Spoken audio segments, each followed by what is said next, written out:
আল্লাহ ডেকে বললেন, ও ইমানদারেরা শোনো শোনো, তোমরা যখন অন্য কারো বাড়িতে যাবে খবরদার অনুমতি না নিয়ে সালাম না দিয়ে ঘরে ঢুকে যেও না।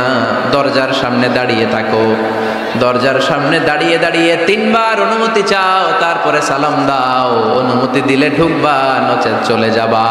ঠিক কি না? এই আইনটা কার? ফেনীবাসী কি আইনটা মনে রাখতে পারবে? কারো বাসায় যাওয়ার আগে অ্যাপয়েন্টমেন্ট নিয়ে যাব, আর যে হুট করে দরজার ভিতরে ঢুকে যাব না, অপেক্ষা করব। You have to wait. তিনি আসতে বললে এরপরে ঢুকবো। মনে থাকবে? কারো ঘরে অনুমতি না নিয়ে ঢুকা কবিরা গুনাহ। কি গুনাহ? আমরা এগুলোর ইসলাম মনে করি না, আমরা ম্যানার জানি না, আমরা সোশ্যাল নর্মস জানি না। আমরা মনে করি নামাজ, রোজা, হজ, যাকাত, জিকির এগুলাই ইসলাম। ঠিক কিনা? ধরাবাঁধা ইসলাম হিন্দু ধর্মের মতো গদবাঁধা কোনো ধর্ম নয়। আমাদের মসজিদ এটা গির্জা, প্যাগোডা, সিনাগোগ আর গুরুদুয়ারার মতো যে কোনো ইবাদতগাহ নয়। আমাদের মসজিদগুলো আমাদের সামাজিক ঐক্যের কেন্দ্রবিন্দু। আমাদের ইসলাম হচ্ছে আমাদের জীবন চালানোর মেথোডোলজি। কেমন করে এই লাইফটা সুন্দর হবে, স্মুথ হবে, তার সব নির্দেশনা কোরআনের ভেতরে আছে না নাই?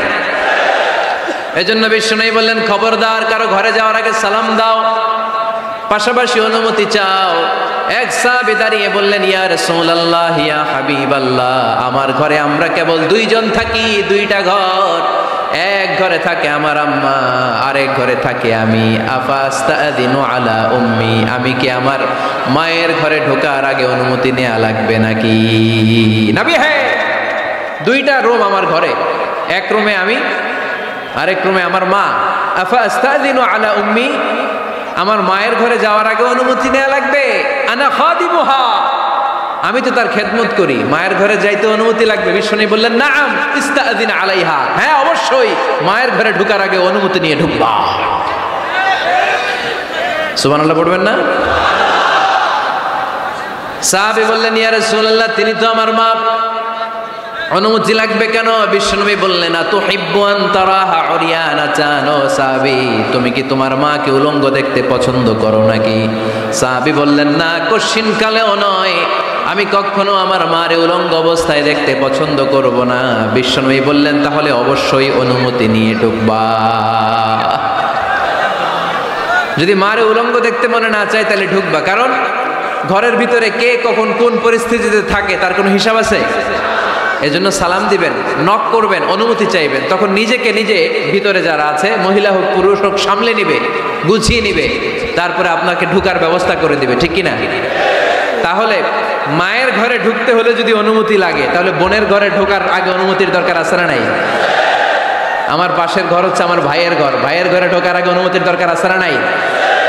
কাজিন, চাচাতো বোন, খালাতো বোন, চাচাতো ভাই, খালাতো ভাই, পাশের ঘরের ভাবি, পাশের বাড়ির মানুষ, এদের ঘরে ঢোকার আগে অনুমতির প্রয়োজন আছে না নাই? খবরদার, খবরদার, এটা কবিরা গুনাহ। This is my first message to the people of Feni tonight. আজ রাতে ফেনীবাসীদের কাছে আমার প্রথম মেসেজ হচ্ছে, কারো ঘরে যাওয়ার আগে অ্যাপয়েন্টমেন্ট নিয়ে যাব। কখন তার সাথে দেখা করব, আগে অ্যাপয়েন্টমেন্ট নিয়ে যাব, তারপরে যে দরজার বাইরে দাঁড়িয়ে পারমিশন চাইবো, মানে অনুমতি নিব, তারপরে সালাম দিব, এরপরে ঘরে ঢুকবো। পারা যাবে? ইনশাল্লাহ পড়তে পারবেন না আওয়াজ করে? আজকে আলোচনার বিষয় হচ্ছে সূরাতুল হুজুরাত। সূরার নাম কি? হুজুরাত। এটা মাদানী সূরা। কি সূরা? এটা কোরআনের 49 নম্বর সূরা। কত নম্বর সূরা? এই সূরায় মোট আয়াত আছে 18টি। কয়টি? এবার আমি প্রশ্ন করব, উত্তর দেন। এই সূরায় মোট আয়াত সংখ্যা কয়টি? 18টি। এটি কোরআনের কততম সূরা? 49তম সূরা। আর সূরাটা মাক্কি সূরা। কি সূরা? মাদানী সূরা। এই সূরাটাকে বলা হয় সামাজিক রীতিনীতির সূরা। সোশ্যাল নর্মস শেখানো হয়েছে এই সূরায়। কেমন করে সমাজের শান্তি শৃঙ্খলার ভারসাম্য অক্ষুণ্ণ থাকবে সে ব্যাপারে সূরাতে আল্লাহ তাআলা কিছু দিক নির্দেশনা দিয়েছেন। আমাদের সমাজের ভারসাম্য ঠিক নাই, শান্তি নাই, সুশৃঙ্খলা নাই, শুধু মারামারি, জিঘাংসা, কিলাকিলি, হিংসা, বিদ্বেষ, বিশৃঙ্খলা। এই হিংসা, বিদ্বেষ, বিশৃঙ্খলা, মারামারির বিপরীতে সমাজের সাম্য, ভ্রাতৃত্ব, ভালোবাসা, সুশৃঙ্খলা আর ভারসাম্য কিভাবে অক্ষুণ্ণ রাখা যায়, সেজন্য আল্লাহ তাআলা এই সূরার ভেতরে 10টা গাইডলাইন দিয়েছেন। কয়টা? সবাই বলতে হবে, কয়টা? 10টা। প্রথম গাইডলাইন হচ্ছে আল্লাহ তাআলা বলছেন, খবরদার যারা বিশ্বাসী বলে নিজেদেরকে দাবি করো, আল্লাহ আল্লাহর রাসূলের নিয়মের বা আইনের উপর দিয়ে টপকে যেও না। আল্লাহ আল্লাহ রাসূল যেটা বলেছে এটাই ফাইনাল, ঠিক কি না? রব্বুল আলামিন বলেন, ইয়া আইয়ুহাল্লাযীনা আমানু লা তুকদ্দিমু বাইনা ইয়াদাইল্লাহি ওয়া রাসূলিহি ওয়াত্তাকুল্লাহ ইন্নাল্লাহা সামিউন আলীম। পড়েন সুবহানাল্লাহ। আল্লাহ বললেন, যারা বিশ্বাসী বলে দাবি করো, খবরদার আল্লাহর দেয়া বিধান আর আমার নবীর দেয়া বিধান, এই বিধানগুলাই ফাইনাল। এই ফাইনাল কথার পরে মুমিনের কোনো কথা থাকতে পারে? আল্লাহ যেটা বলেছে, আল্লাহ রাসূল যেটা বলেছে সেটাই ফাইনাল। আওয়াজ করে বলতে হবে, সেটা কি? এটা ফাইনাল। এরপর আর নতুন কোনো কথা নাই। যখনই বলা হবে আল্লাহ বলেছে, রাসূল বলেছে, আমরা বলবো আমান্না, সামি'না ওয়া আতা'না, আমরা শুনলাম, মানলাম, বিশ্বাস করলাম। আমাদের পক্ষ থেকে আর দ্বিতীয় কোনো কথা নাই, ঠিক কি না? এজন্য আল্লাহ বললেন, খবরদার আমি আর আমার রাসূল যেটা দিয়েছি সেটাই ফাইনাল। অতিরিক্ত বুঝতে যেও না, ওভার স্মার্ট সাজতে চেও না। আমি আল্লাহর দেয়া, নবীর দেয়া বিধানের সামনে অ্যাডভান্স হতে যেও না, কারণ আমি আল্লাহ আর আমার রাসূল যেই নিয়ম দিয়েছি সেটাই ফাইনাল, সেটাতেই বরকত। কোন মুমিন বান্দাবান্দীদের কাছে যখন আল্লাহ আর আল্লাহ রাসূলের কথা বলা হয়, তাদের কাছে এটাই ফাইনাল, ঠিক কি না? ওমা কানা লিমুমিনিন ওয়ালা মুমিনাতিন ইযা কাদাল্লাহু ওয়া রাসূলুহু আমরান আইয়াকুনা লাহুমুল খিয়ারাতু মিন আমরিহিম। মুমিন নরনারীর কাছে যখন বলা হবে এটা আল্লাহর কথা, আল্লাহর রাসূলের কথা, এটাই ফাইনাল। এরপরে মুমিনের আর নতুন কোনো চয়েস থাকতে পারে?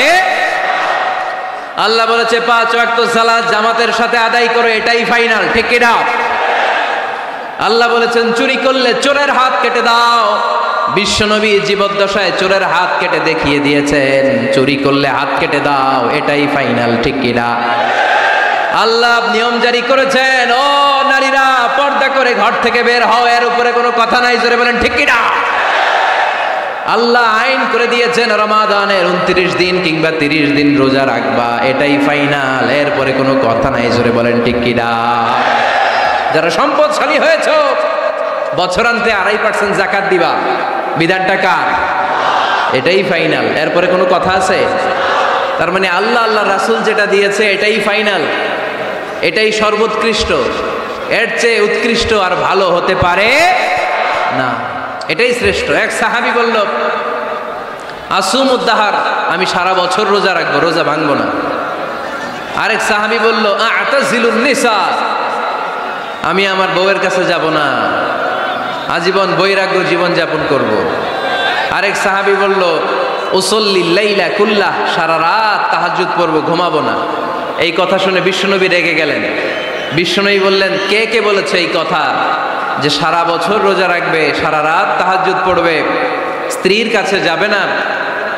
ইন্নী আখশাকুম লিল্লাহি ওয়া আতকাকুম লাহু, নিশ্চয় আমি তোমাদের চাইতে আল্লাহকে বেশি ভয় করি। আমি বিশ্বনবী সবচেয়ে বড় মুত্তাকি, আমি বিশ্বনবী সবচেয়ে বড় বুজুর্গ, আমি বিশ্বনবী সবচেয়ে বড় আল্লাহওয়ালা। তো আমি এত বড় আল্লাহওয়ালা হয়ে আমি 11 জন স্ত্রী রেখেছি, আমি এত বড় আল্লাহওয়ালা হয়ে রাতে তাহাজ্জুদও পড়ি, আবার কিছু অংশ ঘুমাই। আমি এত বড় আল্লাহওয়ালা হয়ে বছরে কিছু সময় রোজা রাখি, মাঝে মাঝে রাখি না। তা আমি ব্যালেন্স করে জীবন ধারণের পরে আমার আল্লাহওয়ালাগিরিতে কোনো সমস্যা হয় নাই, আমার নবী হতে সমস্যা হয় নাই। তোমাদের সমস্যা হলো কেন? তোমরা কোত্থেকে এটা শিখেছো? আমি বিশ্বনবী যেটা শিখিয়েছি এটাই ফাইনাল, এর চেয়ে শ্রেষ্ঠ কোনো কাজ আর হতে পারে না। চিল্লায় বলেন ঠিক কিনা? ফজরের ফরজ নামাজ কয় রাকাত? আওয়াজ করে বলেন। বিধানটা কার? আপনি যদি বলেন আমি একটু বাড়ায় পড়বো, 3 রাকাত পড়বো, সওয়াব বেশি হবে না? কারণ আপনি অ্যাডভান্স হয়েছেন। লা তুকদ্দিমু বাইনা ইয়াদাইল্লাহি ওয়া রাসূলিহি, খবরদার আল্লাহ আল্লাহ রাসূলের উপর অ্যাডভান্স হয়ো না। রমাদানের রোজা 30টা, আপনি যদি বলেন 35টা রাখবো, ফেনীর ভাইয়েরা রমজানের পরে আরো 5টা যদি একাধারে রাখেন, রমজান মনে করে আল্লাহ কবুল করবে? কবুল করবে? তার মানে আল্লাহ আল্লাহ রাসূল যেটা বলেছে এটাই ফাইনাল। এর চেয়ে বেশি কিছু আর ইবাদত করা যাবে, এর চেয়ে শ্রেষ্ঠ ইবাদত হতে পারে না। বিষ্ণু ইসা ইসলাম বললেন, সারা রাত তাহাজ্জুদ পড়লে এটা শ্রেষ্ঠ ইবাদত নয়, বরং রাতের কিছু অংশ ঘুমাবা, কিছু অংশ তাহাজ্জুদ পড়বা। আইয়ামুল বীজের রোজা রাখবা, সোম আর বৃহস্পতিবার রোজা রাখবা, আরাফার রোজা রাখবা, আশুরার রোজা রাখবা, শাওয়ালের 6 রোজা রাখবা। এর চেয়েও বেশি রাখতে চাইলে একদিন রোজা রাখবা, আরেকদিন রাখবা না, একদিন রাখবা, আরেকদিন রাখবা না। এর চেয়ে ভালো রোজার হতে পারে? হতে পারে না। আল্লাহর হাবিব সাল্লাল্লাহু আলাইহি ওয়াসাল্লাম বললেন, সেই শ্রেষ্ঠ যে স্ত্রীদের সাথেও মেলামেশা করে আবার ইবাদতও করে। ইসলামের মধ্যে ভারসাম্য আছে না নাই? তাহলে বোঝা গেল আল্লাহর হাবিব সাল্লাল্লাহু আলাইহি ওয়াসাল্লাম আল্লাহর সবচেয়ে কাছের, তিনি সবচেয়ে বড় মুত্তাকি। ফেনীবাসী আওয়াজ করে বলেন তো, আমার নবীর চাইতে বড় মুত্তাকি হওয়া যাবে? আমার নবীর চাইতে বড় আল্লাহওয়ালা হওয়া যাবে? নামাজ কেমন করে পড়তে হয় এটা নবী শিখায় গিয়েছেন, এর চেয়ে বেশি কিছু করা যাবে? জিকির কেমন করে করতে হয় এটা বিশ্বনবী শিখিয়ে গিয়েছেন কি জান নাই? বিশ্বনবীর শিখানো পন্থার বাইরে নতুন পন্থায় জিকির করা যাবে? তাহলে আল্লাহ এবং আল্লাহ রাসূল যা শিখিয়েছে এটাই ফাইনাল। আল্লাহ আল্লাহ রাসূলের কথার উপরে আমরা দ্বিতীয় কোনো কথা বলতে চাই না। এটা হচ্ছে 1 নাম্বার গাইডলাইন। সমাজে যদি শান্তি আনতে চান এই গাইডলাইন মানতে হবে। বিশ্বাসীদের জন্য 2 নাম্বার গাইডলাইন হচ্ছে লা তারফাউ আসওয়াতাকুম ফাওকা সাউতিন নবী। খবরদার ওহে বিশ্বাসীরা, নবীর কণ্ঠের চাইতে যেন তোমাদের কণ্ঠ উঁচু হয়ে না যায়। আপনারা কথা শুনতেছেন? মনোযোগ আছে না গেছে? বনু তামিম গোত্রের নেতা কে হবে? আল্লাহর হাবিব সাল্লাল্লাহু আলাইহি ওয়াসাল্লাম পরামর্শ করছিলেন। সাইয়েদনা আবু বকর বললেন, আমার মতামত হচ্ছে এই লোকটা নেতা হলে ভালো হয়, যোগ্য লোক। ওমরে ফারুক বললেন, না, উনি না। আবু বকর যেটা বলেছে ওইটা না, আমার মনে হয় এই লোকটা নেতা হলে ভালো হয়। আবু বকর বললেন, না ওমর তুমি বুঝো না, আমি যারে বলছি সে ভালো। ওমরে ফারুক বলে, না আবু বকর, আমি যাকে বলেছি সে ভালো। এরকম মতামত দিতে দিতে, তর্ক করতে করতে বিশ্বনবীর গলার চাইতে সাহাবীদের গলার আওয়াজ বড় হয়ে গিয়েছে। আল্লাহ এটা আরশের উপর থেকে বরদাস্ত করে নাই। আল্লাহ বলেছেন, খবরদার, লা তারফাউ আসওয়াতাকুম ফাওকা সাউতিন নবী। নবীর কণ্ঠের চাইতে তোমাদের কণ্ঠ যেন উঁচু হয়ে না যায়। আমার নবীকে আমি তোমাদের বন্ধু বানিয়েছি, তোমাদের কাছে রেখেছি, তার মানে এই নয় যা মন চায় তাই নবীর সাথে আচরণ করবা, ঠিক কি না? কখনো যেন নবীর কণ্ঠের চাইতে কণ্ঠ উঁচু হয়ে না যায়। যদি নবীর গলার আওয়াজের চাইতে তোমাদের গলার আওয়াজ উঁচু হয়ে যায়, তোমাদের জীবনের সব নেক আমলগুলোকে আমি বাতিল করে দেব। আল্লাহ ধমক দিয়ে বললেন, খবরদার, ইয়া আইয়ুহাল্লাযীনা আমানু লা তারফাউ আসওয়াতাকুম ফাওকা সাউতিন নবী ওয়া লা তাজহারু লাহু বিল কওলি কাজহারি বা'দিকুম লিবা'দিন আন তাহবাতা আ'মালুকুম ওয়া আনতুম লা তাশউরুন। পড়েন সুবহানাল্লাহ। আল্লাহ বললেন, খবরদার, আমার নবীর কণ্ঠের চাইতে যেন তোমাদের কণ্ঠ উঁচু হয়ে না যায়। আমার হাবিবের কণ্ঠের চাইতে তোমাদের কণ্ঠ যদি উঁচু হয়ে যায়, বেয়াদবি হয়ে যাবে, ফলে তোমাদের সব নেক আমল বাতিল করে দিবে কে? এই আয়াত নাজিল হওয়ার পরে সাহাবারা কেউ বিশ্বনবীর সামনে এসে বড় গলায় কথা বলে না, আস্তে আস্তে বলে। কেমনে বলে? ওমরে ফারুক এই আয়াত শুনে এত ভয় পেলেন, তিনি বিশ্বনবীর কাছে কোনো কথা নিয়ে আসলে ফিস ফিস করে বলতেন। বিশ্বনবী শুনতে পেতেন না, বলতেন, এই ওমর কি বলছো, বুঝি নাই, জোরে বলো। ওমরে ফারুক সাউন্ড বাড়িয়ে জোরে বলতেন। বিশ্বনবী বলতেন, এই কি বলেছ, এদিকে আসো, জোরে বলো। আমি শুনতে পাচ্ছি না, ওমর আরো জোরে বলো। ওমরে ফারুক আবার একটু সাউন্ড বাড়িয়ে আবার বলতে আরম্ভ করতেন। বিশ্বনবী বলতেন, আমি শুনতে পাচ্ছি না, জোরে বলো। সুবহানাল্লাহ পড়েন। ভয়, আন তাহবাতা আ'মালুকুম ওয়া আনতুম লা তাশউরুন। খবরদার, নবীর কণ্ঠের চাইতে যদি কণ্ঠ উঁচু হয়ে যায়, সব নেক আমল বাতিল করে দিবে কে? আপনারা যারা হজ উমরা করেছেন, হজ আর উমরা করতে পেরেছেন কারা কারা দেখি? মাশাআল্লাহ। যারা করতে পারি নাই আমরা, আমাদেরকেও যেন আল্লাহ তাআলা তৌফিক দান করে, আমরা পড়ি আমিন। আমরা যেন কাবার চারপাশে তাওয়াফ করতে পারি, সাফা মারওয়ায় যেন সাই করতে পারি, আল্লাহর হাবিব সাল্লাল্লাহু আলাইহি ওয়াসাল্লামের কবরের সামনে দাঁড়িয়ে যেন আমরা সালাতু সালাম পাঠ করতে পারি। আওয়াজ করে পড়তে হবে আমিন। বিশ্বনবী সাল্লাল্লাহু আলাইহি ওয়াসাল্লামের কবরের উপরে এই আয়াতটা লেখা, যে আয়াত নিয়ে আমি এখন আপনাদের সামনে আলোচনা করছি, লা তারফাউ আসওয়াতাকুম ফাওকা সাওতিন নবী। দেখছেন না হাজী সাহেবরা, দেখে আসছেন না? আপনি যখন মসজিদে নববীতে নামাজ পড়বেন, আল্লাহর হাবিব সাল্লাল্লাহু আলাইহি ওয়াসাল্লামের কবর জিয়ারতের জন্য যখন রওনা হবেন, সর্বপ্রথম বাম দিকে পড়বে রাউদাতুম মিন রিয়াদিল জান্নাহ। এই জায়গাটা হলো দুনিয়ার বুকে জান্নাতের বাগান সমূহ থেকে একটা বাগান। আপনি হাঁটতে থাকবেন, হাঁটতে হাঁটতে রাউদাতুম মিন রিয়াদিল জান্নাহ পার হওয়ার পরে বাম দিকে পড়বে বিশ্বনবীর কবর। বিশ্বনবীর কবরের সামনে দাঁড়িয়ে কোনো উম্মত সহ্য করতে পারে নাকি? ধৈর্য ধারণ করতে পারে নাকি? আজীবন যেই নবীর কথা শুনলাম, আজীবন যেই নবীর হাদিস চর্চা করলাম, আজীবন যেই নবীর ভালোবাসা হৃদয়ের মধ্যে ধারণ করলাম, ওই নবী নাকি এই জায়গায় শোয়া, ওই নবী নাকি এখানে শুয়ে আছে, এটা কল্পনা করলে কোনো উম্মত ধৈর্য ধারণ করতে পারে? কলিজাটা ছিঁড়ে খান খান হয়ে যায়, চিৎকার দিয়ে নবীরে ডাক দিতে মনে চায়। কিন্তু আল্লাহ বলেছেন খবরদার, কবরের উপরে এই আয়াতটা লেখা, লা তারফাউ আসওয়াতাকুম ফাওকা সাওতিন নবী। খবরদার, এটা নবীর দরবার, এখানে বড় গলায় চিৎকার চেঁচামেচি করে কোনো আওয়াজ করা যায় না। চিল্লায় বলেন ঠিক কি না? এজন্য আল্লাহ বললেন, লা তারফাউ আসওয়াতাকুম ফাওকা সাওতিন নবী। খবরদার, নবীর কণ্ঠের চাইতে যেন কণ্ঠ উঁচু হয়ে না যায়। এই আয়াতের হুকুম আল্লাহর হাবিব সাল্লাল্লাহু আলাইহি ওয়াসাল্লামের জীবদ্দশা অবস্থায় যেমন ছিল, ঠিক এখনো এটারে বলবৎ রেখেছে কে? তাই ওইখানে আল্লাহর হাবিব সাল্লাল্লাহু আলাইহি ওয়াসাল্লামের কবরের সামনে বুক ফেটে কান্না আসে, আমার নবী, আমার পেয়ারা নবী এখানে, পেয়ারা রাসূল শুয়ে আছে, এটা জেনেও আমি চিৎকার দিতে পারি না, আমি হই হুল্লোড় করতে পারি না, আমি লাফাতে পারি না, আমি শুধু চোখের পানি ছেড়ে আমার নবীরে সালাম পাঠাতে পারি। ঠিক কিনা? এই আয়াতের হুকুম শুধু নবীর ক্ষেত্রেই প্রযোজ্য নয়, আব্বা আম্মার ক্ষেত্রেও প্রযোজ্য। আব্বা আম্মার সামনে দাঁড়িয়ে বড় গলায় কথা বলা যাবে? উস্তাদ আল আসাতিজা যারা আমাদেরকে শিখিয়েছেন, তাদের সামনে বড় গলায় কথা বলা যাবে না। আধ্যাত্মিক গুরু, ইসলামী আন্দোলনের নেতা, ধর্মীয় নেতা, ওনাদের সামনেও চোখ রাঙিয়ে কথা বলা যাবে না। চিল্লায় বলেন ঠিক কিনা? লা তারফাউ আসওয়াতাকুম ফাওকা সাওতিন নবী। আদব নাই সমাজে, আদব নাই, এজন্য এত মহা সমস্যা। তাহলে প্রথম মেসেজ হচ্ছে আল্লাহ আল্লাহর হাবিব যা বলেছেন ওইটাই ফাইনাল, ওইটার উপরে কোনো কথা আছে? দ্বিতীয় মেসেজ হচ্ছে নবীর দরবারে দাঁড়িয়ে বড় গলায় কথা বলা যাবে। 3 নম্বরে আল্লাহ বললেন, ইয়া আইয়ুহাল্লাযীনা আমানু ইন জাআকুম ফাসিকুম বিনাবাইন ফাতাবায়ানু। ও বিশ্বাসীরা, ও ঈমানদার বান্দারা, তোমাদের সামনে যদি কোনো পাপাচারী, কোনো ফাসেক যদি কোনো খবর নিয়ে আসে, খবরটা বিশ্বাস করার আগে যাচাই করে নিও। ফাতাবায়ানু ইয়ানি ফাতাসাব্বাতু আন সিহহাতিল খবর। খবরটা সহি কিনা যাচাই করার দরকার আছে না নাই? ইযা জাআকুম ইন জাআকুম ফাসিকুম বিনাবাইন ফাতাবায়ানু।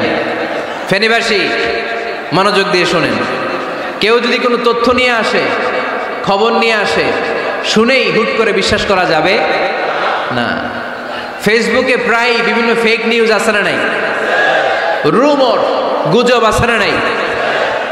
আমি তখন মালয়েশিয়া, হঠাৎ করে দেখলাম নিউজের মধ্যে অনেকে স্ট্যাটাস দিতে শুরু করেছে যে পেঁয়াজের মতো লবণেরও দাম বেড়ে গেছে।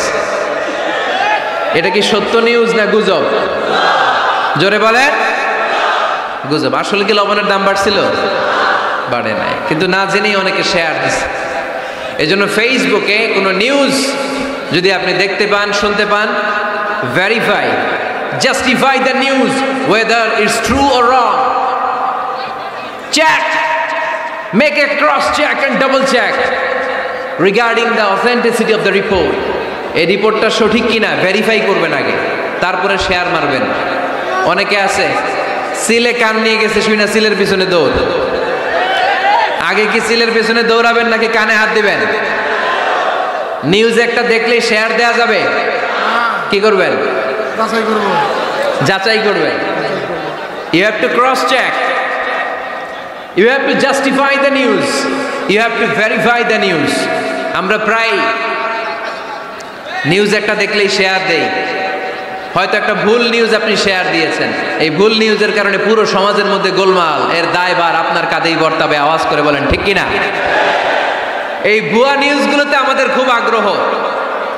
ফেসবুক নিজের মন মতো ব্যবহার করা যাবে না। প্রায় ফেসবুকে অনেক রুমর পাবেন, গুজব, অনেক স্ক্যান্ডাল। অমুক নেতার গোপন ভিডিও ফাঁস, তো অমুক নেতার গোপন ভিডিও ফাঁস, তোর কি হয়েছে? তোর সমস্যা কি? ওইটা তোর শেয়ার দেয়া লাগবে কেন? চিল্লায় বলেন ঠিক কিনা? মানুষের দোষ আমরা গোপন করতে পারি না। মান সাতারা মুসলিমান সাতারাহুল্লাহু ফিদ দুনিয়া ওয়াল আখিরা। যে অন্যের দোষ দেখে গোপন রাখে, তার দোষগুলো গোপন রাখবে কে? ওমান কাশাফা মুসলিমান কাশাফাহুল্লাহু ফিদ দুনিয়া ওয়াল আখিরা। যে অন্যের গোপন বিষয় প্রকাশ করে দেয়, ওর গোমরও কিয়ামতের ময়দানে ফাঁস করে দিবে কে? আপনি 10 জনের সামনে অন্যের গোপন বিষয় ফাঁস করবেন, আল্লাহ লাখো মানুষের সামনে আপনারা ল্যাংটা করে ছেড়ে দিবে। লক্ষ মানুষের সামনে আপনার গোমর ফাঁস করে দিবে। এজন্য খবরদার, অন্যের পিছনে লেগে থাকেন না, অন্যের দোষ খুঁজেন না, দোষ খুঁজবেন নিজের। ইন জাআকুম ফাসিকুম বিনাবাইন ফাতাবায়ান। মুমিন কোনো তথ্য, কোনো সংবাদ, কোনো রিপোর্ট কিংবা নিউজ শুনলেই বিশ্বাস করে না। মুমিন আগে এটাকে যাচাই করে, বাছাই করে, জাস্টিফাই করে, ভেরিফাই করে, তারপরে সে বিশ্বাস করে। ঠিক কি না? আল্লাহর হাবিব সাল্লাল্লাহু আলাইহি ওয়াসাল্লাম বনুল মুস্তালিকের যুদ্ধে জয়লাভ করলেন। হারিস ইবনে মিরার বনুল মুস্তালিকের নেতা। শুনতেছেন আপনারা? কষ্ট হচ্ছে? আচ্ছা। হারিস ইবনে মিরার বললেন, ইয়া রাসূলুল্লাহ, আমরা ইসলাম ধর্ম গ্রহণ করলাম, কি কি নিয়ম মানতে হবে? আল্লাহর হাবিব সাল্লাল্লাহু আলাইহি ওয়াসাল্লাম বললেন, সালাত পড়বে, যাকাত দিবে। উনি বললেন, তাহলে যাকাত নেন। আল্লাহর হাবিব বললেন, না, এই তো মাত্র কালিমা পড়ে মুসলমান হলে হালানিল হাউল, 1 বছর অতিক্রান্ত হওয়ার পরে যাকাত দিবে। আল্লাহর হাবিব সাল্লাল্লাহু আলাইহি ওয়াসাল্লাম মদিনায় ফিরে আসলেন। 1 বছর পর আল ওয়ালিদ ইবনে উকবা রাদিয়াল্লাহু তাআলা আনহুকে পাঠালেন, যাও বনুল মুস্তালিকের 1 বছর পূর্ণ হয়েছে, যাকাতের সম্পদ নিয়ে আস। এইদিকে হারিস ইবনে মিরার যাকাতের সম্পদ নিয়ে, সৈন্যবাহিনী নিয়ে, নবীর দূত আসবে যাকাত কালেকশনের জন্য, ওনার জন্য মেহমানদারিতে কোনো ঘাটতি না হয়, ওয়েল রিসিপশন দেওয়ার জন্য এলাকা থেকে বের হয়ে মরুভূমির সামনে দলবল নিয়ে দাঁড়িয়ে। ওয়ালিদ ইবনে উকবা যখন যাকাতের সম্পদ কালেক্ট করার জন্য বনুল মুস্তালিকের ওদিকে যেতে শুরু করেছে, এলাকায় ঢোকার আগেই দেখে বনুল মুস্তালিকের লোকেরা ঘোড়সাওয়ার বাহিনী দাঁড়ায় আছে। এই দৃশ্য দেখে ওয়ালিদ ইবনে উকবা মনে করেছে বনুল মুস্তালিক মনে হয় তাকে হত্যা করার জন্য দাঁড়িয়ে রয়েছে। আসলে কি হত্যার জন্য দাঁড়ায় আছে? কি জন্য দাঁড়ায় আছে? ওয়েলকামিং রিসিপশন দেওয়ার জন্য। উনি ভয় পেয়ে অ্যাবাউট টার্ন, তথ্য যাচাই না করে মনে করছে আমারে মারবে, ধরবে, about turn, return back to Madina. মদিনায় চলে গেলেন, যে বলে, ইয়া রাসূলুল্লাহ, বনুল মুস্তালিক যাকাত দেওয়া তো দূরের কথা, এগুলো তো সব কাফের হয়ে গেছে। ইয়া রাসূলুল্লাহ, ওরা তো মনে হয় কাফের হয়ে গিয়েছে, যাকাত প্রদান করা তো দূরের কথা, মারার জন্য সৈন্যবাহিনী নিয়ে অ্যাটাক করেছে। বিশ্বনবী রেগে গেলেন। খালিদ বিন ওয়ালিদের নেতৃত্বে 1000 সৈন্যবাহিনী পাঠিয়ে বললেন, যাও বনুল মুস্তালিক অ্যাটাক করো, বনুল মুস্তালিকে অভিযান চালাও। আল্লাহ বললেন, নবী অভিযান পরে চালান। ইন জাআকুম ফাসিকুম বিনাবাইন ফাতাবায়ানু। সুবহানাল্লাহ পড়েন। নবী হে, অভিযান পরে চালান। তথ্য যে নিয়ে আসছে ওয়ালিদ, এটা সত্য কিনা আগে যাচাই করেন। সে যে তথ্য আপনাকে সরবরাহ করেছে, এই তথ্য সঠিক নয়, সে ভুয়া তথ্য দিয়েছে, সে ভুল বুঝেছে, এখানে মিসআন্ডারস্ট্যান্ডিং হয়েছে। আপনি 1000 সৈন্যবাহিনী পাঠাবেন না। আপনার 1000 সৈন্যবাহিনী যে যদি বনুল মুস্তালিককে অ্যাটাক করে, তাহলে এই অ্যাটাকে কোনো ক্ষয়ক্ষতি হলে সবটার দায়ভার আপনার কাঁধেই বর্তাবে। চিল্লায় বলেন ঠিক কিনা? আমার নবীকে শেখানোর মাধ্যমে আল্লাহ তাআলা আমাদেরকে শিখা যাবে না। আগে যাচাই বাছাই করার দরকার আছে না নাই? আছে। আপনার বন্ধু এসে বলল, আরে দোস্ত তুমি এইখানে, ভাবিরে তো দেখলাম বাজারে আরেক লোকের সাথে ঘুরতেছে। আপনি রেগে মেগে আগুন। অফিস থেকে বাসায় যায় বউরে কিল, আইজো মায়ের কাইলো মায়ের, এরকম হতে পারে না? আপনার বন্ধু হয়তো আপনার ওয়াইফের মতো আরেকজন মহিলাকে দেখেছে, এটা হতে পারে কি পারে না? আপনার ওয়াইফকে জিজ্ঞেস করেন নাই, ক্রস চেক করেন নাই, না করে আপনি ঝগড়া মারামারি শুরু করে দিয়েছেন। এই ছোট্ট ঝগড়া থেকে বিচ্ছেদের দিকে, ডিভোর্সের দিকেও যেতে পারে। এরকম আছে না নাই? এরকম অনেক বুড়ি বুড়ি কেস আমাদের কাছে আছে। নিউজ যাচাই না করে গুজব আর রুমর যাচাই না করে সিদ্ধান্ত নিয়েছে, পরে মাথার মধ্যে চাপড়ায়, নিজের কপালে নিজে চাপড়ায়, এরকম আছে না নাই? তাহলে আল্লাহ তাআলার দেয়া 3 নাম্বার গাইডলাইন হচ্ছে কোনো তথ্য শুনেই বিশ্বাস করা যাবে না, আগে যাচাই করতে হবে। আওয়াজ করে বলেন, আগে কি করতে হবে? যাচাই করতে হবে। যাচাই বাছাই ছাড়া আজ থেকে ফেসবুকে আমরা আর কোনো নিউজ শেয়ার দিবেন? মনে থাকবে? আরে এগুলাই তো জরুরি ওয়াজ। কবরের ওয়াজ তো অনেক শুনছি, জান্নাত জাহান্নামের ভয় আর জান্নাতের নাজ নেয়ামত তো অনেক শুনেছি। সমাজটারে শান্তিপূর্ণ ভারসাম্যপূর্ণ করার দরকার আছে না নাই? খবর শুনে আমরা বিশ্বাস করি, যাচাই না করে আমরা বলে বেড়াই না। যাচাই না করে নিশ্চিত না হয়ে আজ থেকে কোনো নিউজ আমরা ফেসবুকে শেয়ার দিব না। 4 নম্বরে আল্লাহ বললেন, 4 নম্বর গাইডলাইন আল্লাহ দিলেন, ইয়া আইয়ুহাল্লাযীনা আমানু লা ইয়াসখার কওমুম মিন কওম। খবরদার আমার বিশ্বাসী বান্দারা, আমার ইমানদার বান্দারা কেউ কোনোদিন কাউরে ঠাট্টা বিদ্রূপ করে না। সুবহানাল্লাহ পড়েন। মুমিন বান্দা কাউকে ঠাট্টা করতে পারে, বিদ্রূপ করতে পারে না। আমাদের জিহ্বা আছে বলে আমরা যা ইচ্ছা তাই বলতে পারি, কথা বলেন না কেন? আমাদের কান আছে বলে কান দিয়ে আমরা যা মনে চাই তাই শুনতে পারি। যেন কানে শুনি সদা তোমার কালাম, হে খোদা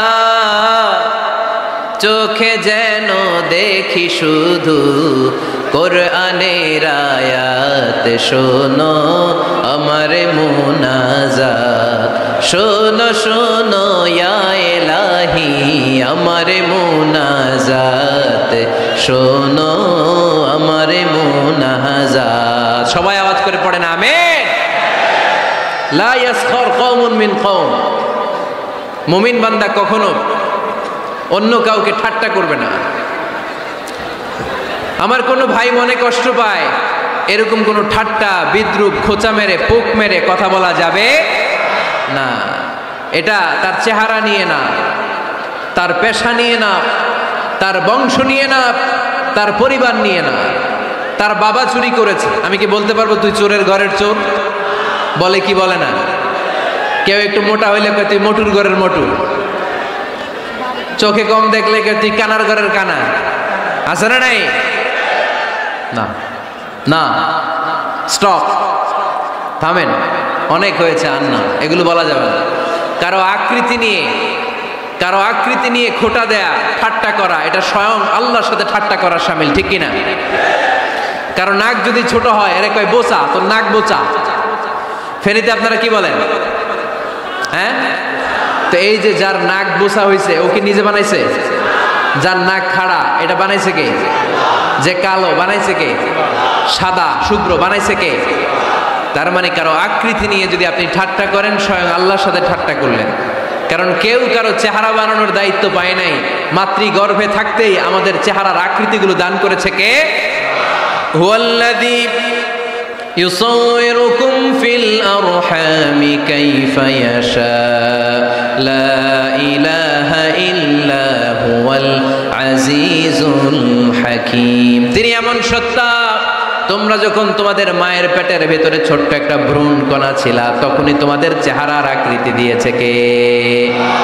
মায়ের পেটে থাকতেই কে ছেলে হবে, কে মেয়ে হবে, কে সুশ্রী হবে, কে শ্যামলা হবে, কার নাক লম্বা হবে, কারটা খাটো হবে, এগুলো ফিক্স করে রেখেছে কে? এজন্য কখনো কারো চেহারা, কারো আকৃতি নিয়ে ঠাট্টা বিদ্রূপ করা যাবে না। কারণ এই চেহারা আমরা বানাই নাই, বানাইছে কে? প্রত্যেককে যদি আল্লাহ তাআলা প্রত্যেকের নিজের চেহারা ডিজাইন দেওয়ার সুযোগ দিত, তাহলে আমরা আমাদের চেহারা কি এরকম বানাইতাম? কি করতাম? আপনাকে যদি আপনার চেহারা তৈরি করার ডিজাইন আল্লাহ দিত, যে তুমি যেমন মনে চাই নিজের চেহারাটার ডিজাইন দাও, কেমন বানাতেন নিজেকে? কথা বলেন, কয়েকজন বলেন না? হ্যাঁ, সবচাইতে সুন্দর করে আমি আমার অবয়বটাকে তৈরি করতাম। কোন নারীকে যদি তার চেহারার ডিজাইন তৈরি করার সুযোগ আল্লাহ দিতেন, সে নারী তাকে বিশ্ব সুন্দরী করে তৈরি করত, ঠিক কিনা? এটা আল্লাহ আমাদেরকে দেয় নাই, এটা আল্লাহ তাআলা নিজ হাতে রেখেছে, নিজে করেছে। তাই কারো আকৃতি নিয়ে ব্যঙ্গ করলে স্বয়ং আল্লাহর সাথে ব্যঙ্গ করার শামিল। চিল্লায় বলেন ঠিক কিনা? সাইয়েদনা ইবনে মাসউদ রাদিয়াল্লাহু তাআলা আনহুর পায়ের নলা ছিল চিকন। হাদিসে এসেছে দাকিকুস সাকাইন, ওনার পা দুইটা ছিল চিকন। খেজুর পাড়ার জন্য ইবনে মাসউদ রাদিয়াল্লাহু তাআলা আনহু যখন খেজুর গাছে উঠলেন, সাহাবারা সাইয়েদনা ইবনে মাসউদের পা দেখে হাসাহাসি শুরু করে দিল।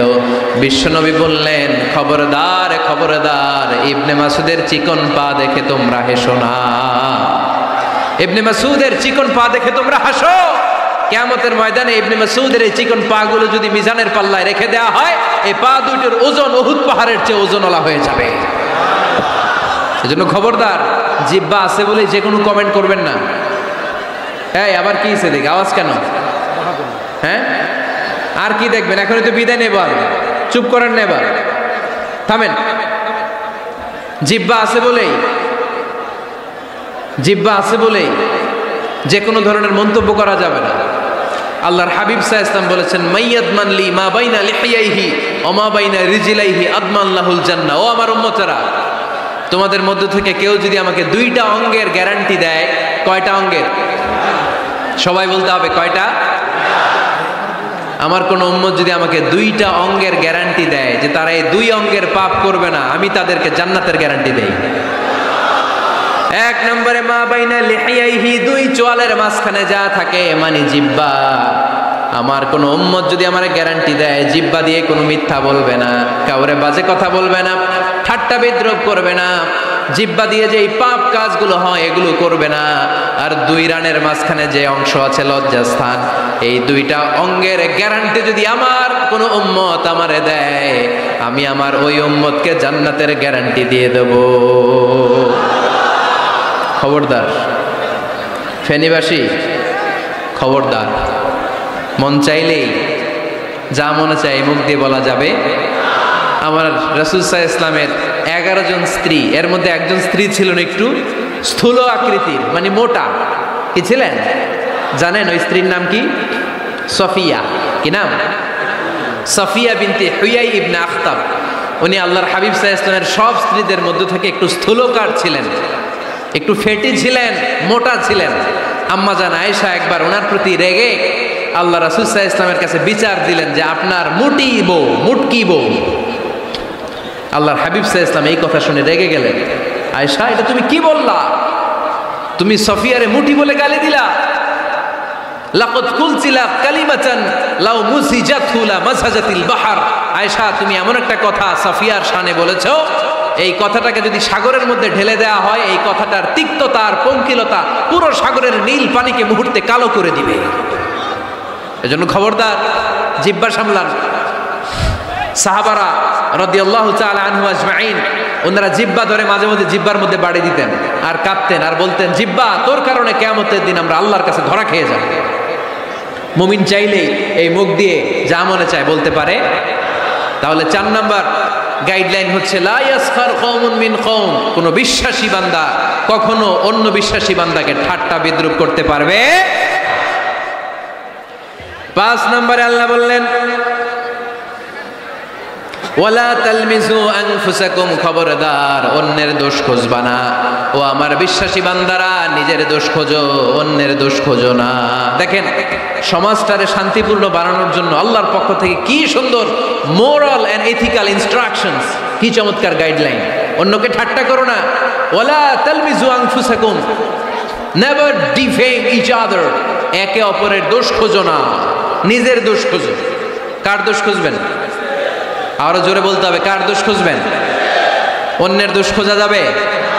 কিছু লোক আছে দেখবেন সারা দিন চায়ের দোকানে বসে এই বাড়িতে এই সমস্যা, ওই বাড়িতে এই সমস্যা, ওই বাড়িতে এই সমস্যা, তোর বাড়িতে কি সমস্যা?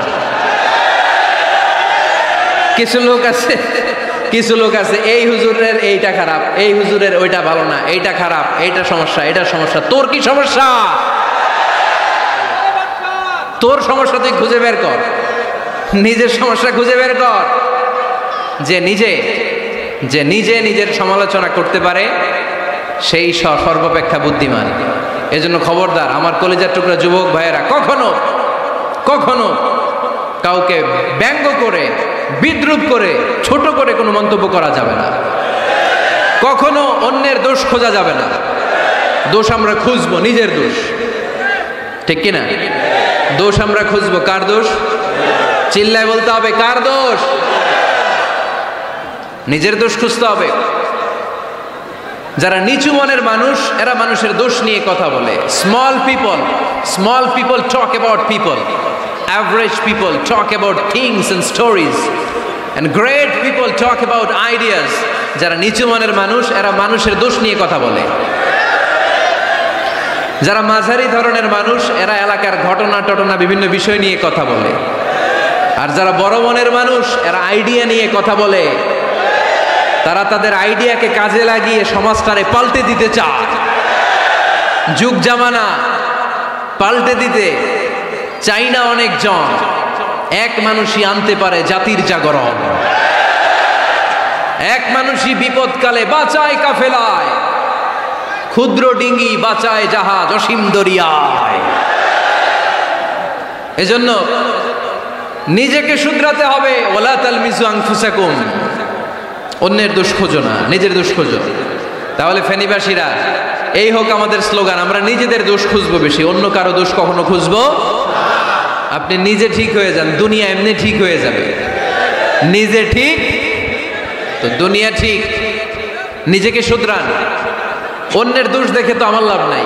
ও কি করছে এটা ও জবাব দিবে, আমি কি করেছি আল্লাহর সুপ্রিম কোর্টের কাঠগড়ায় সেদিন আমাকে জবাব দিতে হবে। চিল্লায় বলো ঠিক কিনা? এজন্য অন্যের দোষ যেন আমরা না খুঁজি, নিজেকে যেন পরিবর্তন করি। পরিবর্তন করতে রাজি আছি তো সবাই? পরিবর্তনের অগ্রনায়ক হতে রাজি আছি তো সবাই? সিদ্ধান্ত নিতে হবে, শক্ত সিদ্ধান্ত। দাঁড়াতে হবে, সৈনিকের মতো দাঁড়াতে হবে, ঠিক কিনা? আধারে ভয় পেও না, আলো আছে আড়ালে, অন্ধকার পালিয়ে যাবে তুমি উঠে দাঁড়ালে। নিজেকে দাঁড়াতে হবে, নিজের সাথে নিজের শক্ত বোঝাপড়া করতে হবে। অন্যের দোষ খোঁজার সময় আমাদের নাই। চিল্লায় বলো ঠিক কিনা? দোষ খোঁজা যাবে না, নিজের দোষ নিজের আমরা খুঁজবো। বসেন বসেন। কে ঢুকছে এখানে? হ্যাঁ, কারেন্টের শক করছে। সাপ, সাপও আওয়াজ শুনতে আসে।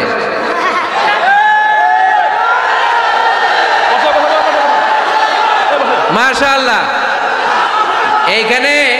এইখানে শ্রোতা হিসেবে আছে বীর মুজাহিদ, মেরে ফেলছে এটারে। ঠিক আছে ঠিক আছে ঠিক আছে, বসুন।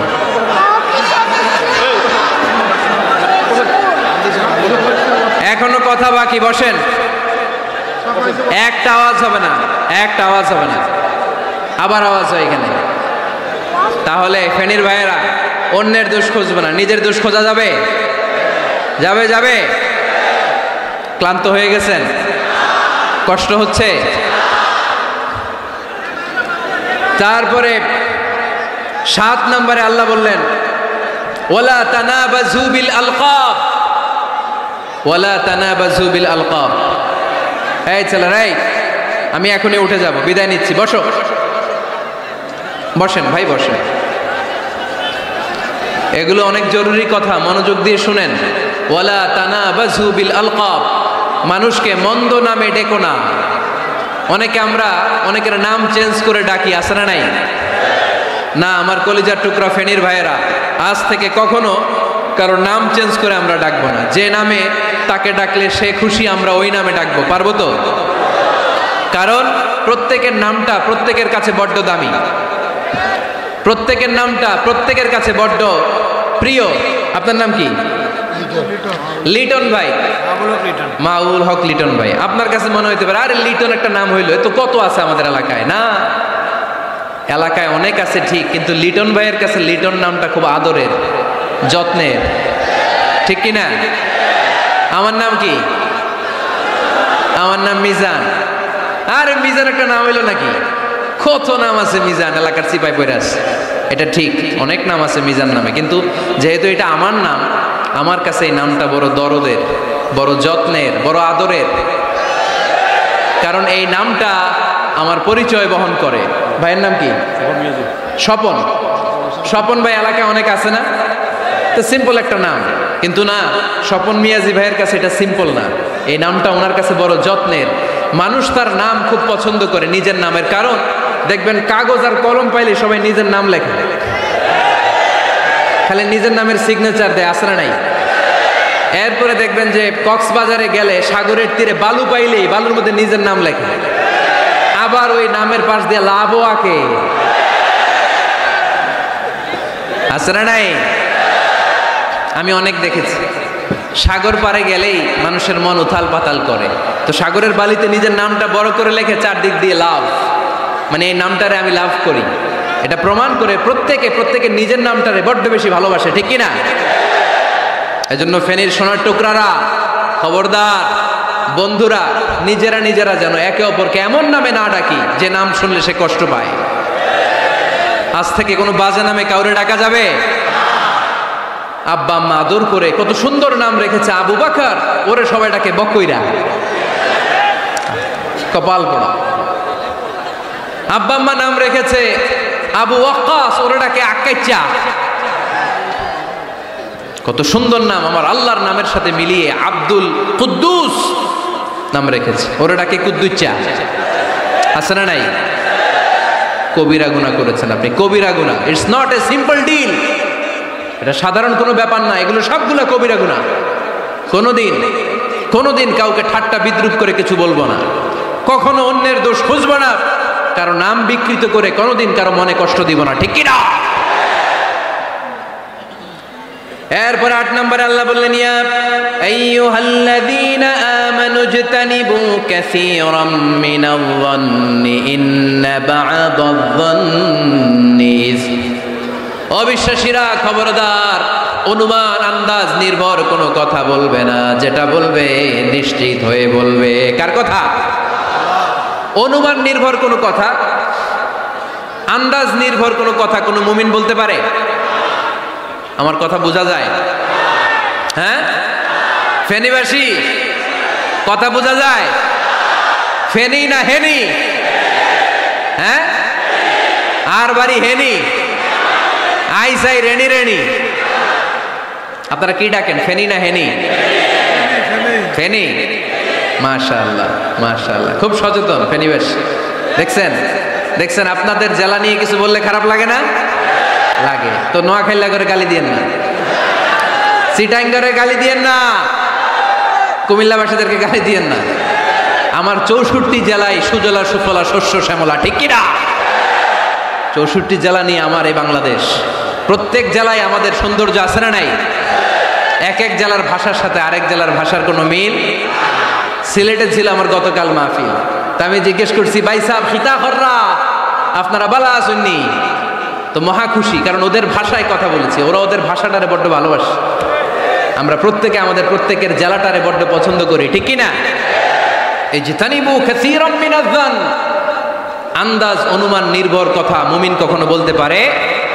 এজন্য আল্লাহর হাবিব বললেন, ইয়াকুম ওয়ায-যন ফাইন্নায-যন্না কাযাবুল হাদিস, খবরদার তোমাদের উচিত আন্দাজ অনুমান নির্ভর কথা থেকে বেঁচে থাকা, কেননা অনুমান করে কথা বললে পাপ হয়। অনুমান করে কথা বললে কি হয়?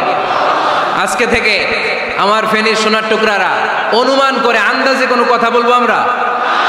বলবো না, ধারণা করে কিছু বলবো না। আর ধারণা করলেও ভালো ধারণা করবো। কি ধারণা? রাস্তা দুইটা, একটা পজিটিভ আর একটা নেগেটিভ।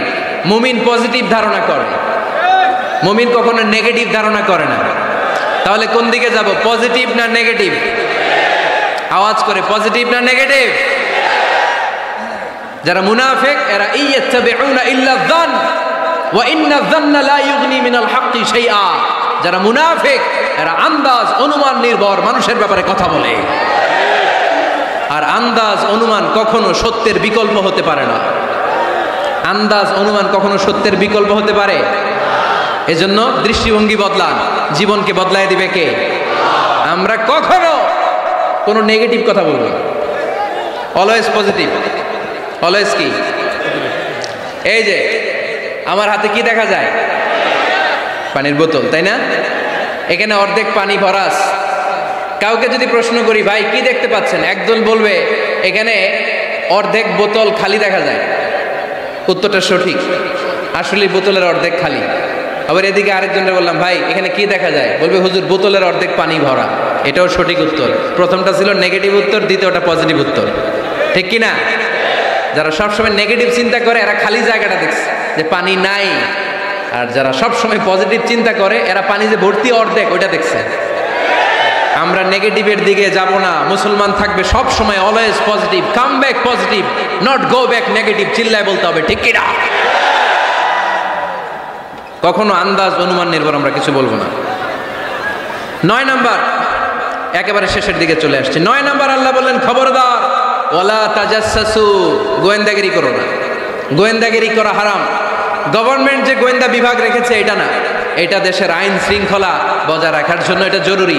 আল্লাহর হাবিব সাল্লাল্লাহু আলাইহি ওয়াসাল্লামেরও নিজস্ব গোয়েন্দা ছিল, কিন্তু আমরা যে নিজেরা গোয়েন্দাগিরি করি এটারে হারাম ঘোষণা করেছে কে? অনেকে আছে দেখবেন জানলা একটা খোলা থাকলে উকি মারে। আলহামদুলিল্লাহ ফেনীতে এগুলা নাই।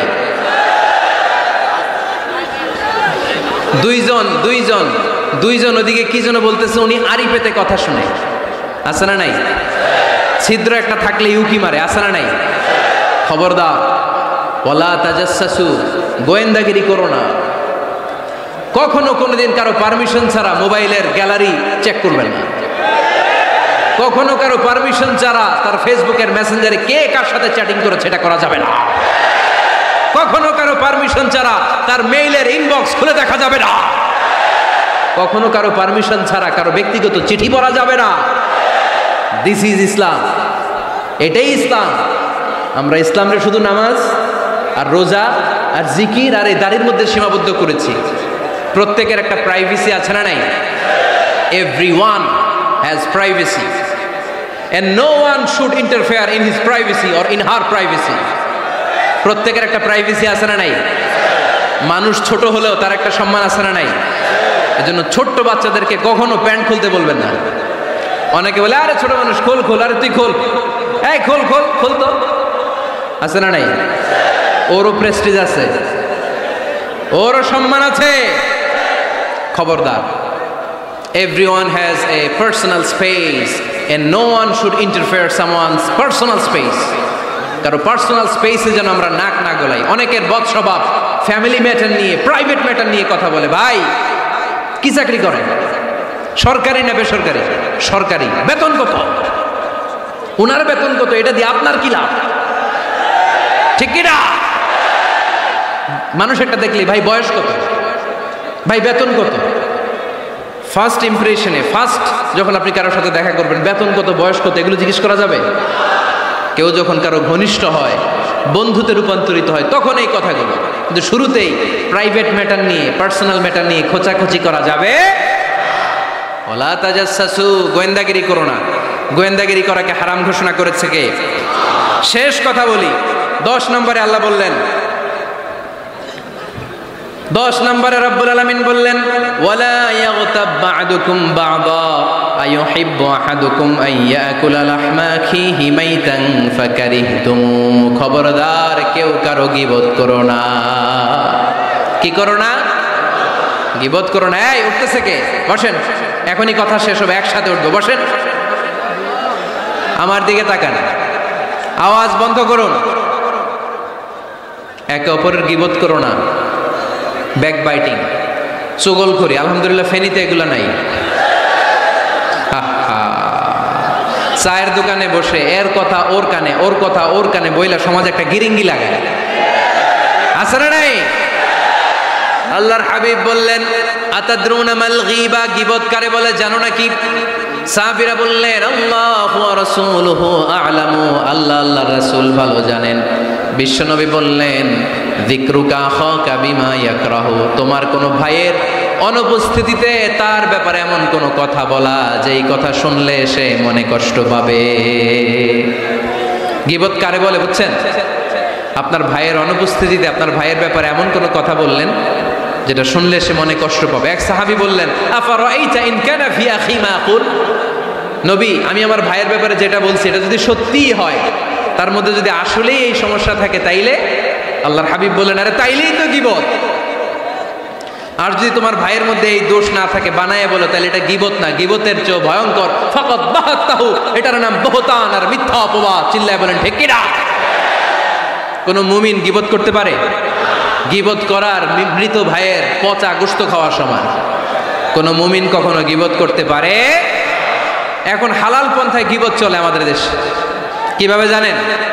কথা শুরু করে এইভাবে, কথা বললে তো গীবত হয়ে যায়, বললে তো গীবত হয়ে যায়, তো তারপরেও বলি একটু, আছে না নাই? হালাল পন্থায় গীবত কি কমু ভাইজান, বললে তো গীবত হয়ে যায়। হালাল করতেছে এটা, হালাল হালাল হালাল না, বললে যদি গীবত হয়ে যায় তো বলবেন কেন? থামেন। কোন মুমিন কখনো গীবত করতে পারে? মেরাজের রাতে আল্লাহর হাবিব সাল্লাল্লাহু আলাইহি ওয়াসাল্লাম দেখলেন কিছু লোক লাহুম আযফারুম মিন নুহাস, তামার আগুন দিয়ে নখ বানানো, নখর ধারালো, ইয়াখদাশুনা বিহি উজুহাহুম ওয়া সুদুরাহুম, তারা তাদের নখ দিয়ে জাহান্নামে নিজের গালের গোশতগুলো, বুকের গোশতগুলো ছিঁড়ে ছিঁড়ে খাচ্ছে, আর তাদের ব্যথা যন্ত্রণা দেখে পুরো জাহান্নামের অন্য লোকরা থারথার করে কাঁপছে।